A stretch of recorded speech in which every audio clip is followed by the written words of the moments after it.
कि ये जो मेरा पॉलिटिकल जर्नी रहा है, मैंने अपने लिए कुछ मांगा नहीं।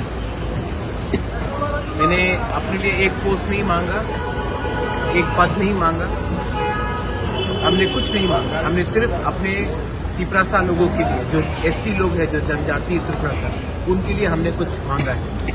अगर वो गवर्नमेंट ऑफ इंडिया नहीं देना चाहती है तो वो उनका डिसीजन है। अगर वो देंगे तो हम वेलकम करेंगे, अगर नहीं देंगे तो हम ऑपोजिशन में हैं और हम जानते हैं कि ऑपोजिशन क्या कर सकता है त्रिपुरा में, तो हम ऑपोजिशन का काम करेंगे।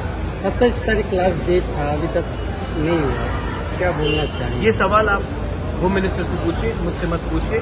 मैं वही कह सकता हूँ जो मुझे कहा गया था।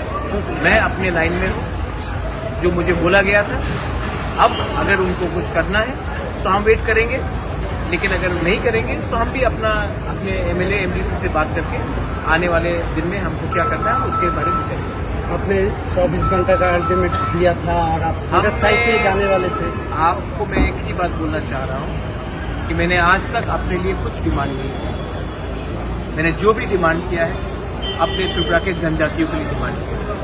अगर उनको लगता है कि त्रिपुरा का जनजाति को कुछ मिलना चाहिए तब एक्ट कीजिए। अगर उनको लगता है कि त्रिपुरा का जनजाति खुशी है तब हम हमारा व्यू अलग है। हम अपना जो हमें जो करना है वो हम करेंगे। तो बात क्लियर है। आपने जो आप एक ही ये सवाल नहीं, आप देश के होम मिनिस्टर से पूछ लीजिए।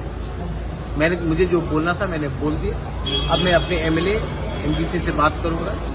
दिल्ली से मुझे बहुत फोन कॉल आया है अभी तक, लेकिन जब तक मैं अपने एमएलए एमडीसी और अपने सपोर्टर्स के साथ बात नहीं करूंगा, अभी मैं मीडिया को कुछ नहीं बोलना चाहता। तो आपका जो हंगर स्ट्राइक का जो स्टैंड था उसमें रहेंगे क्या? दिल्ली से बहुत फोन कॉल आया है। अगर आपको भी मेरे साथ हंगर स्ट्राइक में ज्वाइन करना है तो यू आर मोस्ट वेलकम।